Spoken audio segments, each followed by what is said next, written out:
Mr. Sams, Mm. hey, what are you doing?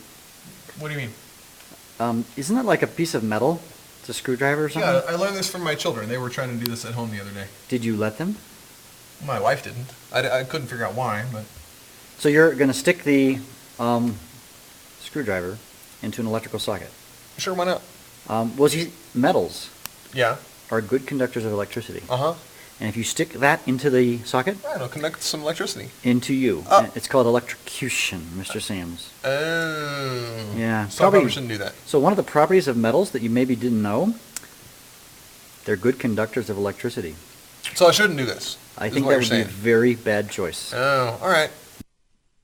So, Mr. Sams, what did you learn from that little incident? Not as much as I would have learned if I actually put it in there. Well, trial and error. You are a Yeah, scientist actually, after all. when I was a kid, I accidentally touched the prongs as I was plugging in a lamp to the light socket and got a nice little jolt up my arm. So No, I've experienced it. No, yeah, just in a general household repair, I've tried Yes. to fix things and felt the shock of electricity. Uh-huh. It's not pleasant. No, not at all. No, not even remotely pleasant. Okay, so we're talking about metallic bonds here today. So metallic bonds are bonds between a metal and a metal. Now, not necessarily two metals. But atoms of it could be the atoms of the same metal. So, for example, here in this picture, I have a picture of some copper. Yeah, Some little basically, copper. what's holding all those copper atoms together? Yeah, because that's each of these is made of a bazillion copper atoms. Right. And so somehow they're connected, and it's connected by a metallic bond. Okay, now some things about metallic bonds, or Yeah. metals, is that they are good conductors of, actually, a couple of things. Electricity And heat. and heat. We saw that a minute ago. We actually didn't experience that wisely. Electricity and also heat. So if you take a piece of metal and you stick it in a fire, It warms up very very quickly, and your hand will burn if you're holding it with your hand. That's a lovely hand. Isn't it beautiful? So, yeah. But the interesting thing is that this particular property of metals teaches us about how this bond works. Because they're good conductors, what is electricity? I bet a lot of you don't know that. Electricity is electrons moving. So it's essentially. electrons moving. So if you can get electrons to move, that's called electricity. Okay. Like electricity is the flow of electrons. In fact, we talk about a current. You know, there's a certain number of amps. That's electrons just how moving fast the electrons are moving, essentially. All right. So what's true about the electrons in this copper atom is that the electrons, actually the valence electrons, are free to move from atom to atom to atom, and from one atom of the screwdriver to the next, to the next, to the next, to your hand. Okay. So that is kind of the key thing to understand about these. Some other properties, Mr. Sams, about metallic substances is that they are malleable. I love that word, malleable.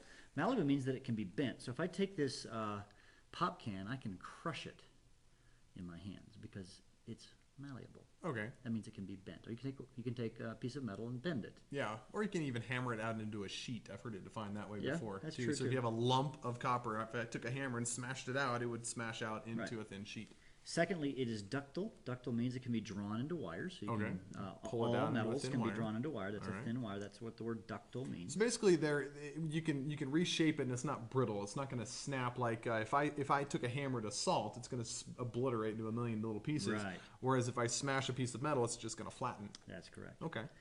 Thirdly, they all have a shiny luster. They're Okay. all And if shiny. they don't, you can bring them to such Well, by polishing it. but then even then, they're... It's not the pure metal. It's It's not the all pure metal. dingy. That's true. So it's always shiny. And as a note, all metals are silver in color with two exceptions. Copper Copper. and gold. Oh yeah. Every single metal is a silver in color. Like this particular, this is probably some kind of iron substance that I have a picture of here. All right. Now we need to talk about, here's another shiny. Now this is I found this on Wikipedia. It was really cool. It's an very engine. large engine. It actually, that was what it says. It's a large engine from Russia. Okay. Maybe it's a tank engine or something. I don't know. But anyways, so this is what causes the metals to connect to each other? Why is the copper connected to the copper? Well, there's this concept called a roving sea of valence electrons. What in tarnation do I mean by a roving sea? What in the heck is that? Well, here is kind of a way to think about it. If you have a bunch of metal atoms, so let's say each of these positive is the copper nucleus. So this is just a bunch of copper or whatever. then each of these green dots is an electron. Think of the electrons, it's almost like a commune, Mr. Sams. In a commune, whose property is it? Everybody. Everybody has a property. You've got property, I've got property. It's not yours or mine, it's ours. And so these green dots are the valence electrons, and they're just free to move around the atom. Or not the atom, but the atoms. And so you can have some electrons. So for a moment in time, it looks to me like you got more electrons over here on the right than you do on the left. Well, guess what that does? That makes this side over here negative in charge. Okay. And it causes this side to be more positive in charge. And so by that kind of constant flux, things get attracted to each other. Because there's always regions of positive and regions of negative, and positive things are attracted to negative things. Okay. That's kind of it. Okay. All right. So to kind of explain this, I put it in words, but I've said it already. Electrons are free to roam, which causes a charge separation, or flux, as Mr. Sam just called it, and hence a bond, because you get a negative side over here and a positive side over here, and positive things are attracted to negative things. Okay. Okay. So that's it. Cool. See you in class. Yeah. One thing I'd like to